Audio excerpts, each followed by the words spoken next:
আজকে পুরো দিন এই অযোগ্যদের প্যানেল প্রকাশ নিয়ে যে নাটকটা হলো, সেখান থেকে মনে হচ্ছে যে রাজ্য সরকার, তৃণমূল কংগ্রেস এবং commission, Kolkata high court, supreme court এদেরকে এক ফোঁটা ভয় পায় না।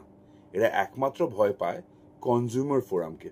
এরা ভেবেছে হয়তো টাকা দিয়ে যারা মাল কিনেছিল, অর্থাৎ চাকরি কিনেছিল, তাদের নাম যদি প্রকাশ পায় তাহলে এরা কনজিউমার কোর্টে গিয়ে মামলা করতে পারে। কারণ মালটা কিনেছিল তো সারা জীবন চলবে বলে, মালটা তো চললো না, চাকরি গেল, নাম প্রকাশ হয়ে গেল, পাবলিক হিউমিলিয়েশন, একই সাথে এদের টাকা পর্যন্ত ফেরত দিতে হবে। এই ভয়ে হয়তো টাল বাহানা করে অনেক দেরি করলেন। যাই হোক, 14 তলার থেকে নির্দেশ আসলো, আলটিমেটলি নামটা প্রকাশ পেল, আর নামগুলো প্রকাশ পেল। শুধুমাত্র 9, 10, 11, 12-এর গ্রুপ সি এবং গ্রুপ ডি তালিকা এখনো প্রকাশ করেনি। এই 9, 10, 11, 12-এর নামটা যখন প্রকাশ পেল, তখন একটা অদ্ভুত জিনিস দেখলাম আমরা। নাম এবং রোল নাম্বার দেওয়া আছে, তাদের বিষয় কি, কোন জেলার, কোন স্কুলে কর্মরত, কোনো হিসাব নেই, কোনো উল্লেখ নেই। কেন নেই? আচ্ছা, আমাদের মুখ্যমন্ত্রী কি মনে করেন যে তালিকা আমাদের কাছে নেই? মুখ্যমন্ত্রী মনে হয় ভুলে গেছেন, কমিশনও মনে হয় ভুলে গেছে যে কলকাতা হাইকোর্টে সিবিআইয়ের ইনভেস্টিগেশনের পর একটা তালিকা জমা হয়েছিল।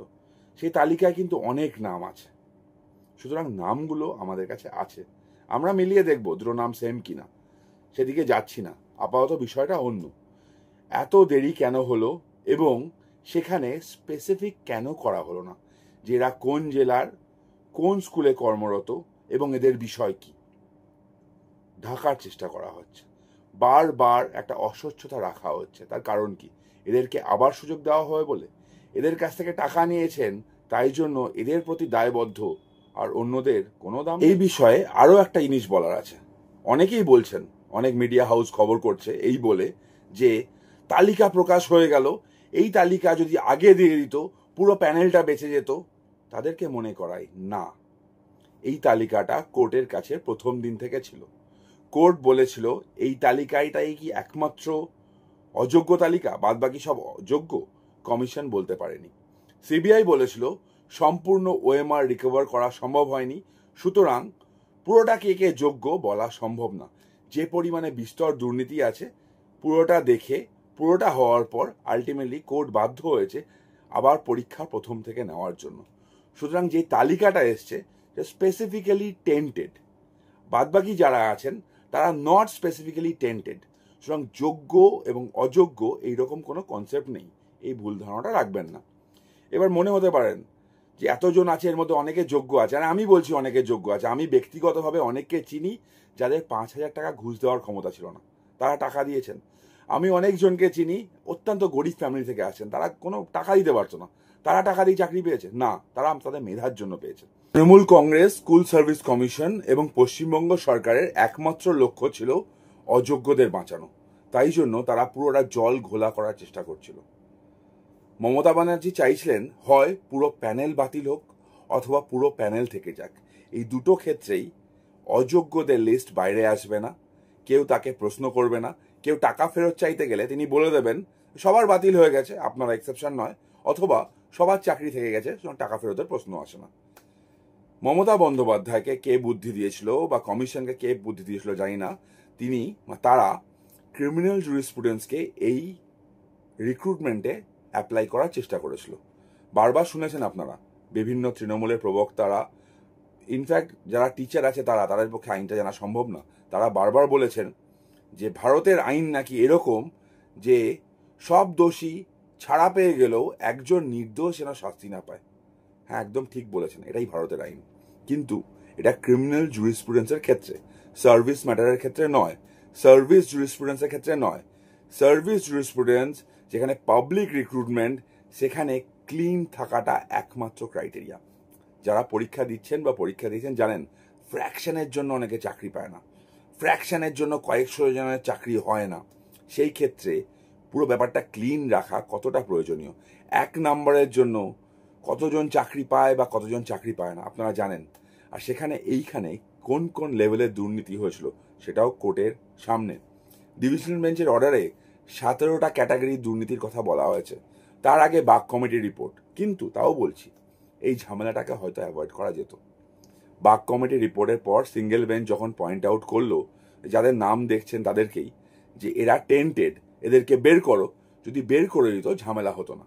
কিন্তু ওই যেমন গাধা জল ঘোলা করে খায়, ঠিক তেমনই রাজ্য সরকার এবং কমিশন বলল না, সেটাকে চ্যালেঞ্জ করে চলে গেল সুপ্রিম কোর্টে। সুপ্রিম কোর্টে আজ থেকে আসলো ডিভিশন বেঞ্চে, ওই 8,000কে বাঁচানোর জন্য পুরো 26,000কে বলি দিল।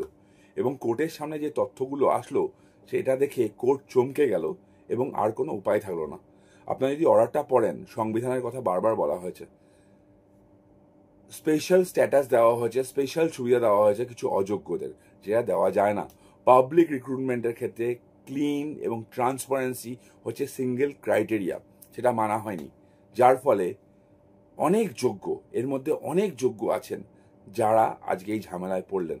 এবং আরও একটা অদ্ভুত জিনিস, এই ঝামেলাটা এখানেই শেষ নয়। এসএসসি আজকে এটা করেছে, তার ফলে ঝামেলাটা আরও বাড়বে। ট্রান্সপারেন্সির জন্য নামগুলো পাবলিশ করতে বলা হয়েছিল, তারা ট্রান্সপারেন্সি মেনটেন করেনি। যদি করতো, এই যাদের যাদের নামটা পাবলিশ হয়েছে তারা কোন জেলার এবং তাদের স্কুল কোনটা পুরোটা বের করতে পারতেন, পুরোটা দিতে পারতেন। ইচ্ছা করে দেয়নি যাতে ওই গোলমালটা হতে পারে। এদের কাছ থেকে টাকা নিয়েছিল, সুতরাং কিছুটা দায়বদ্ধতা নিশ্চয়ই থাকবে। আচ্ছা, এর মানে কি বাকিরা কেউ টাকা দেয়নি? বাকিদের মধ্যে অনেকেই হয়তো দেয়নি, কিন্তু এখনো অনেকজন আছে যারা যোগ্য বলছে, তাদের মধ্যে এখনো অনেক ব্ল্যাকশিপ আছে যারা কিন্তু যোগ্য নয়। তাদের ক্ষেত্রে প্রমাণটা সামনাসামনি কিছু আসেনি বলে কোর্ট কিছু বলেনি, ওদেরকে বেনিফিট অফ ডাউট দেওয়া হয়েছে। এর একবারও মানে নয় সবাই যোগ্য, কিন্তু আবার বলছি, এদের মধ্যে অনেকেই যোগ্য আছেন এবং তাদের জন্য খারাপ লাগে। তাদের এই অসুবিধাটা হয়েছে একমাত্র তৃণমূল কংগ্রেসের জন্য, অসুবিধাটা হয়েছে কমিশনের জন্য, এবং তাদের অবশ্যই ধন্যবাদ জানানো উচিত কমিশনের আইনজীবী কল্যাণ বন্দ্যোপাধ্যায়কে। কল্যাণ বন্দ্যোপাধ্যায় না থাকলে এই 8,000টা 26,000-এ যেত না, কমিশন না থাকলে 8,000টা 26,000-এ যেত না। ইনফ্যাক্ট আজকেও যেটা করেছে সেখান থেকেও বিপত্তি। কিন্তু তৃণমূলের বিপদ কি কমলো না তো। পুরো বিষয়টা যদি আপনারা দেখেন, নাম পাবলিশ হয়েছে, আগের লিস্টটা আমাদের কাছে আছে, কে কোথাকার বের করতে খুব একটা সময় লাগবে না। এদের তো এবার টাকা ফেরত দিতে হবে। এদের জ্বালাটাও আপনারা ভাবুন, টাকা দিয়ে চাকরি কিনলো, চাকরি করলো, চাকরি করার পরে নাম প্রকাশ হয়ে গেল এদের চোর বলে। এই চোরগুলোকে এবার আবার টাকা ফেরত দিতে হবে, এরাও লস করলো বেসিক্যালি। এবার এদেরকে অনুরোধ করব, আপনারা এক কাজ করুন, তৃণমূল নেতা যাদেরকে টাকা দিয়েছিলেন আপনারা, তার বাড়িতে যান, গিয়ে টাকাটা উদ্ধার করুন। না পারলেন বাড়িতে যা পাবেন নিয়ে চলে আসুন, আপনাদের ব্যাপার। কিন্তু সত্যি যদি আজকের দিনে দাঁড়িয়ে খারাপ লাগে, তাহলে সেই সকল মেধাবী যোগ্য ছাত্রছাত্রীদের জন্য যারা শুধুমাত্র তৃণমূলের দুর্নীতির কারণে বলি হলো। কোর্ট বারবার বলেছিল কমিশনকে, আপনারা যোগ্য অযোগ্য আলাদা করুন, লিস্ট দিন। আপনাদের মনে আছে এবিপি আনন্দ সাংবাদিক যখন সিদ্ধার্থবাবুকে জিজ্ঞেস করেছিল যে আপনি কি বলছেন এই যে লিস্টটা আছে এরা অযোগ্য, বাদবাকি সব যোগ্য, তিনি বলেছেন আমি কি করে বলবো, ওএমআর নেই। ফ্যাক্ট। তাহলে ওএমআরটা 1 বছরের আগে নষ্ট কেন করে দেওয়া হলো? ডিজিটালাইজড কপি, স্ক্যান ইমেজ রাখার কথা, সেখানে এডিটেবল ডিজিটালাইজড কপি কেন রাখা হলো? দুর্নীতি করার জন্য। যোগ্য এবং অযোগ্য গুলিয়ে দিয়ে অযোগ্যদের বাঁচানোর জন্য যোগ্যদের বলি দিল এই সরকার, এই তৃণমূল কংগ্রেস। ইনফ্যাক্ট আজকেও যে লিস্ট পাবলিশ করেছে ওটা ত্রুটিযুক্ত। ওখানে জেলার নাম, বিষয় এবং কোন স্কুলে এরা চাকরি করে বা করতো তার লিস্ট দেওয়া উচিত ছিল, দেয়নি এই সরকার। আরও একটা ঝামেলার সূত্রপাত হলো আজ থেকে।